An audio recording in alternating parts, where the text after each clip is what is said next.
name is Chris, and today I'll be showing you how to make a bead spider that is perfect for Halloween. It is fancy, it is creepy, it is spooky, and how can you not love it? Starting with one pipe cleaner, you're going to fold over the end to make a loop, and then twist that together so that you have the option to hang your spider, and you're just going to tuck that tail in, slide the loop off. And then you're going to take the bead that you decide to use for your head and slide it onto the pipe cleaner. All the way to the top, and then set this aside.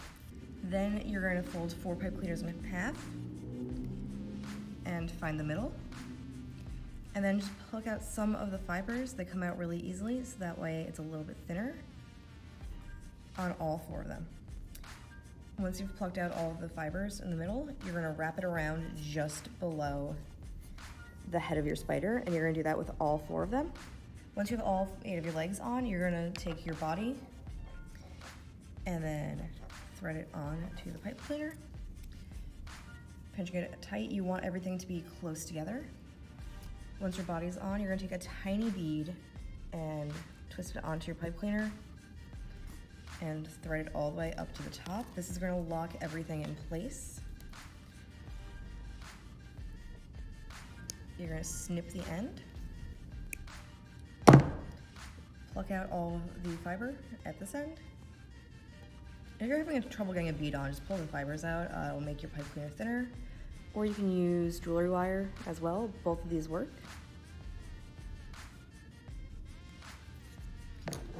And then you're going to curl this down.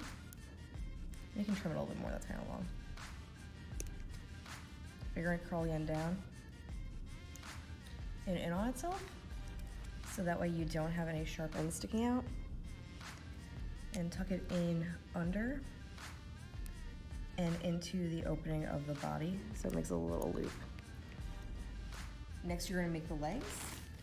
And that's going to be using the smaller beads that you have, and you can create whatever pattern you want. It is your spider, and it's up to you. You're just going to start sliding them on. You can make them all totally different. You can follow pattern, but you're going to add beads onto the legs until they are a proportionate length apart. So depending on how big your bead is, the bigger these beads are, the longer you want your legs. Otherwise, it's going to be a little funny looking spider. Once you've made all of your legs, you're going to do the same thing when you are ending the bottom of it, and just pull out a bunch of the hair from the leg, trim this down so it's shorter and a more reasonable length. Once you've trimmed it and pulled out the fibers, you're going to bend this over and insert it into the second bead, and then just feed it through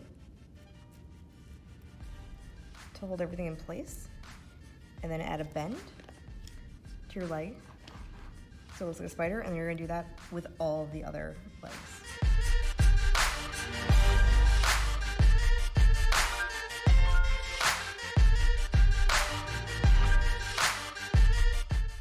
Support public libraries. Like, share, and subscribe for more great videos.